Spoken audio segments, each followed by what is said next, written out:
Part 1, December 5th, 2010 to January 27th, 2011.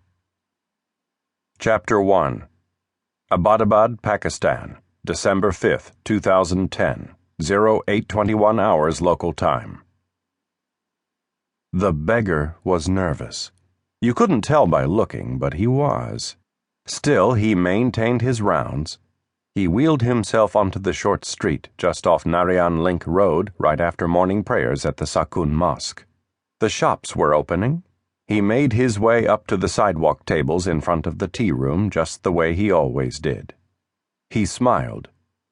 "Good morning, brother," through broken, stained teeth at Wasim, the tea room proprietor, and accepted gratefully the tiny cup of sweet, dark, steaming brew that Wasim offered him whenever he showed up. Sometimes in the morning, sometimes later. Wasim rubbed his balding head. He admired the beggar. After all, the beggar was Mujahideen.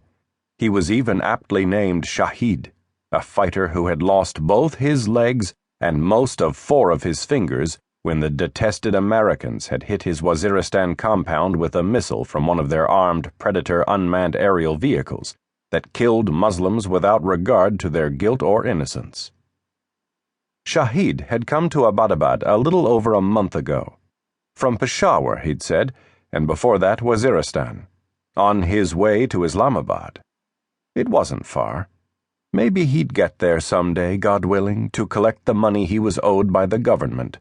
Those westernized thieves.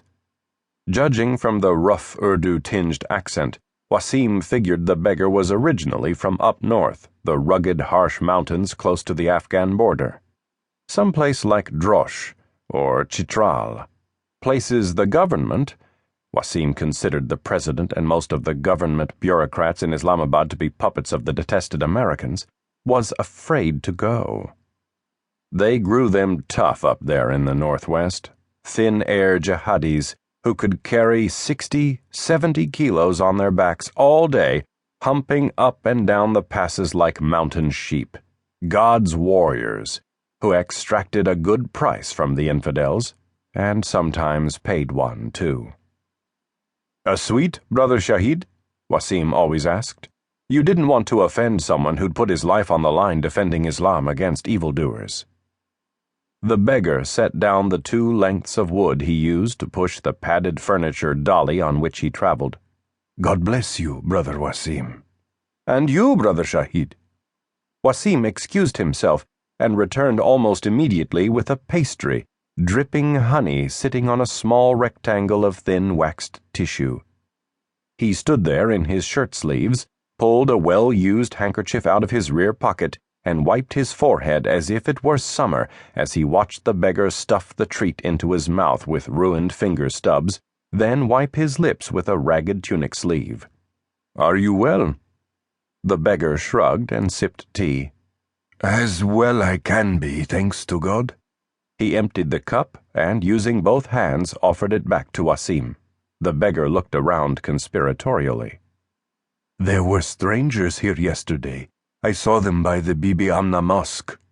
"Yes," Wasim nodded. 4 of them in army uniforms.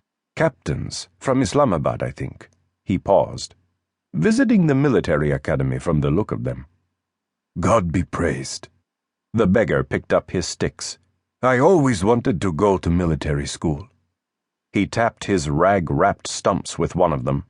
"But God has other uses for me." "God be praised." The beggar sighed. "God be praised."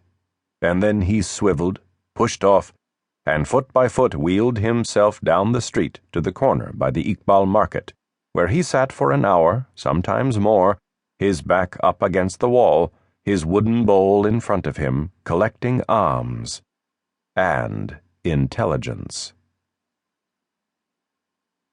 It was the strangers who'd snagged the beggar's tripwire, made him more than slightly nervous. They were Pashto speakers. Accents? Islamabad, the beggar thought. Maybe. Nah, better than maybe. But officers visiting the Pakistan Military Academy? No fricking way. These guys didn't walk or talk like soldiers. They were intel professionals.